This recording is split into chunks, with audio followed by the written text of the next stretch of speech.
Nous allons apprendre dans cette vidéo formation à gérer l'alignement de vos données dans Excel 2010.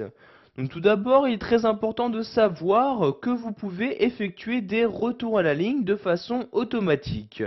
Donc cela est très utile si par exemple, comme c'est le cas ici pour cette cellule-ci, la cellule n'est pas assez grande pour vous permettre d'afficher donc toute la donnée, donc la donnée dans son intégralité. Donc si vous ne souhaitez pas ici agrandir la taille de cette colonne, nous allons donc activer le retour à la ligne automatique. Pour ce faire, je sélectionne donc cette cellule-ci, puis je clique ici sur le bouton, donc dans l'onglet Accueil, sur ce bouton-ci, donc vous voyez, renvoyer à la ligne automatiquement. Donc je clique ici sur le bouton et vous pouvez voir qu'automatiquement, donc ici le mot ASA se trouve donc maintenant sur la seconde ligne, car il n'y avait pas de place ici sur la première ligne pour pouvoir l'afficher dans son intégralité. Maintenant, nous allons nous intéresser à l'alignement général de vos données à l'intérieur d'une cellule. Donc sachez que dans Excel, il est possible de gérer l'alignement horizontal, mais aussi l'alignement vertical de vos données. Donc, par exemple ici, je vais prendre cette cellule-ci, donc je la sélectionne comme ceci. Pour centrer votre texte horizontalement, vous allez utiliser donc l'un de ces trois boutons. Donc vous voyez ici, soit je peux l'aligner à gauche, le centrer, ou encore l'aligner sur la droite de ma cellule. Donc ici, je vais par exemple choisir de le centrer dans ma cellule. Je clique donc ici sur le bouton centrer comme ceci.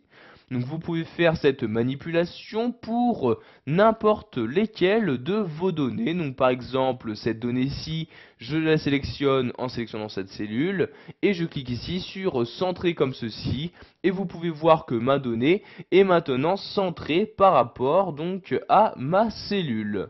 Donc comme je l'ai dit plus tôt, vous pouvez également centrer sur la verticalité. Ce qui peut être utile par exemple si vous avez augmenté la hauteur d'une de vos lignes.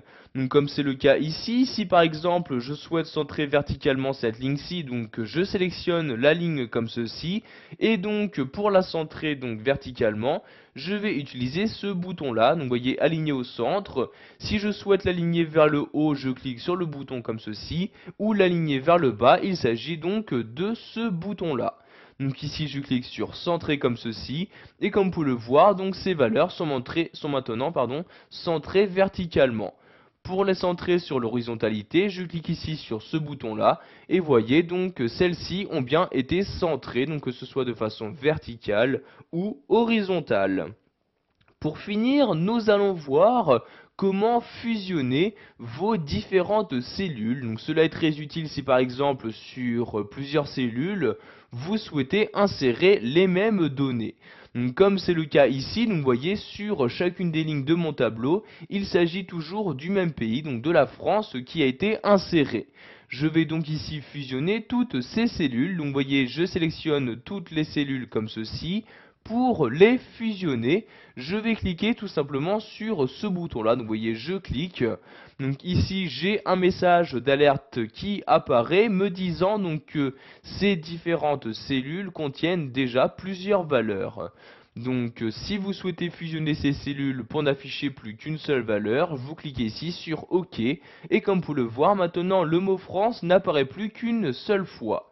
Nous allons maintenant le centrer donc ici verticalement en cliquant sur ce bouton là et vous pouvez voir que j'ai pu en très peu de temps donc fusionner une cellule et y afficher donc les données que je souhaite. Si maintenant vous souhaitez donc annuler ce fusionnement et donc recréer toutes les cellules, donc vous sélectionnez la cellule en question et vous recliquez ici sur ce bouton là et vous pourrez voir maintenant apparaître donc les différentes cellules qui étaient créées au départ.